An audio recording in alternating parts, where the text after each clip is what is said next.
Welcome to Gaining Access in the Cyber Attack Methodology. We're going to cover quite a bit in this video today, so have some patience and let's get started. We're going to explain how gaining access uses the results of the first two phases, the reconnaissance and the scanning. We're going to explain the role of password cracking. We're going to define the different ways you can password crack.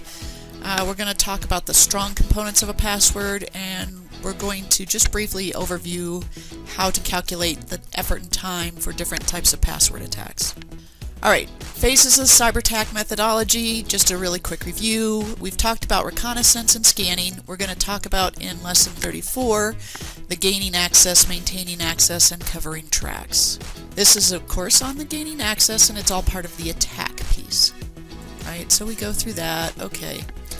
Again, we have our good power company. We started to look at this network infrastructure. We talked about reconnaissance and the different methods there, the Google hacking, internet-based research, dumpster diving, social engineering, and traceroute. The objective here is to identify the high-value targets. Once we understand that, we can go through the scanning process. When you do a scan using Nmap, you can find all sorts of information such as the IP address, operating systems, open ports, the different access methods. So now we're talking about gaining access. So based on the information that we talked about earlier and learned in the reconnaissance phase and the scanning phase, we're now going to try to gain access. So we're going to try to gather usernames and passwords. We're going to try to break passwords. We're going to try to identify vulnerable access points. We're going to use different hacking tools. There are different websites out there that will define if you know of a particular operating system and what version it is, or if you know particular software that they have, a particular database, etc. There are vulnerabilities listed, and you can go and figure out what vulnerabilities there are and then create a hacking, I'll say, tool using Metasploit in order to break into the system. The items that are highlighted here are items that they're going to target. That's how we're going to try to gain access. Maybe we will try to do some social engineering on an employee, as we talked about breaking into the wireless. Of course, breaking into plant security is always a good one because we can disable the cameras, and then gaining control over the power plant control system in order to blow up the power plant. So we're going to take a quick look on how we can crack passwords. You can use different methods, and we're going to take a look at a few of them. So one, you need to access the target computer that might store the passwords. You're going to obtain that password file, bring it back to your own computer. You're going to crack the passwords, and we're going to talk about how to do that, and then use those the cracked passwords to log in to that computer and other computers on your system. So there are different types of password cracking. You can have brute force.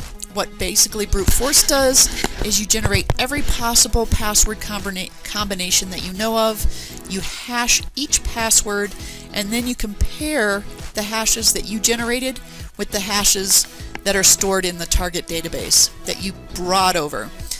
Basically, this is called a rainbow table when you do it in advance, and we'll talk about rainbow tables a little bit later. You also have dictionary attacks. Dictionary attacks starts with, obviously, the dictionary. You take the different words in the dictionary and you kind of try to relate them to items that you remember from your users. So your users, all of that reconnaissance and scanning stuff that you did up front helps you relate this back to the dictionary attack. You can start with the list of words, which significantly decreases how much time and space you use. You can use mixed case, you can use special characters or special character substitution, as that says, and you can also include keyboard patterns. So keyboard patterns might be QWER, it just goes across, ASDF, ZXCV.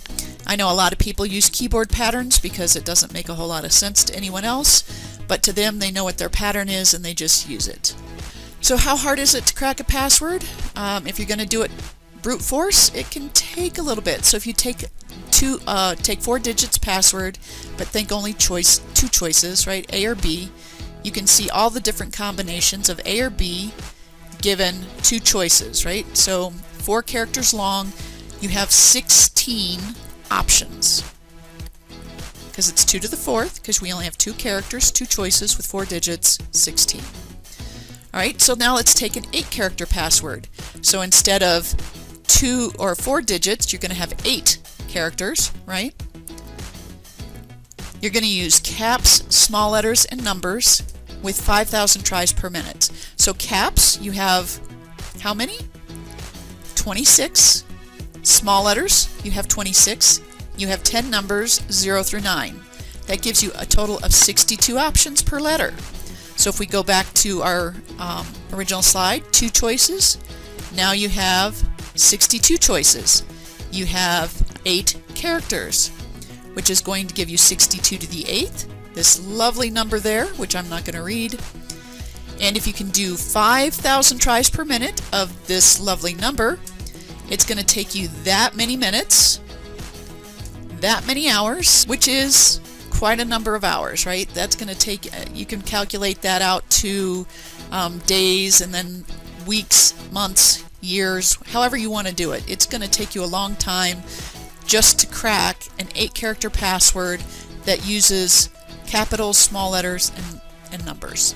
The rainbow table, we talked about rainbow tables a little bit early, but basically it's a predetermined list. They've already taken the work, and on the common passwords they've taken the hash. Now it's basically just a lookup of hash. You have, say, 2 arrays. You have the array of hashes, and then you have what the word was or the password was that's equivalent to that hash. You don't need to compute the hashes. You can do lookups in clever and fast ways, and it gives you the opportunity to crack passwords quickly. If you have any questions, please be sure to check with your professor.